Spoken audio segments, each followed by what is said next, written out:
Bad girl திரைப்படத்தை இயக்கிய வர்ஷா ஒரு பிராமண பெண் அப்படின்னு சொல்கிறாங்க.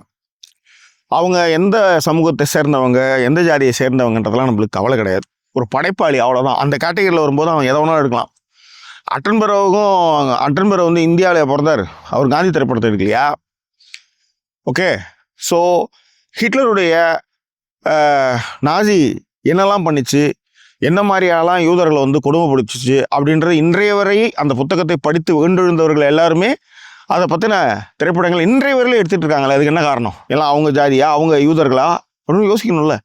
ஸோ ஒரு படைப்பாளிக்கு ஒரு பிரச்சனை எங்கே நிகழ்ந்தாலும், அது எந்த சமூகத்தை சேர்ந்தவராக இருந்தாலும், ஒரு படைப்பாளி அந்த அறத்தின் பால் ஈர்க்கப்பட்டு அந்த பிரச்சனைக்கு ஒரு சொல்யூஷனோ ஒரு தீர்வையோ இல்லை ஏதோ அவனுடைய பார்வையில முன்வைக்கலாம். அது ரொம்ப தப்புங்க.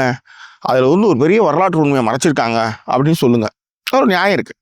அது எதுவுமே வராமல் பிராமண பெண் அப்படி அந்த குறுகிய எண்ண ஓட்டத்தையும் இதை மட்டும் எப்படி வச்சு நீங்கள் எடுக்கிறீங்கன்னு சொல்கிறதும் இப்போ அதனால தான் வருஷாவே ஒரு பிராமின் பொண்ணு அப்படின்னும் போது அப்படி ஒரு விஷயம் இருந்து அது உண்மையாக இருக்கும் பட்சத்தில் எனக்கு தோன்றதை என்னுடைய சுற்றங்களில் நடக்கிற விஷயத்தை தான் நான் எடுக்க முடியும். ஓகே. அப்போ நான் வேற ஒரு சமூகத்தை எடுக்க முடியும். ஸோ இந்த கேள்விகள் முன்வைக்கும் போதே ஒரு ஆமாம்ல அப்படின்ற மாதிரி ஒரு கேள்வி வரும். ஆனால் உற்று நோக்கி உள்ளார ட்ராவல் பண்ணி போகும்போது பார்த்தா அவங்க சமூகத்தை சேர்ந்த விஷயங்களும் அவங்க பார்த்த விஷயங்களும் தான் அவங்க ஒரு படைப்பில் எடுத்துன்னு வர முடியும். எப்பயுமே முதல் படைப்பு அவங்களுடைய அவங்க பார்த்து அவங்க ரசித்து அவங்க மனதில் தைத்த ஒரு விஷயத்தை தான் முதல் படமாகவே மோஸ்ட்லி எடுப்பாங்க. அப்படி வர்ஷாவுடைய முதல் படைப்பு இந்த பேட் கேர்ள். அதில் என்ன பிரச்சனைன்னு எனக்கு தெரியல.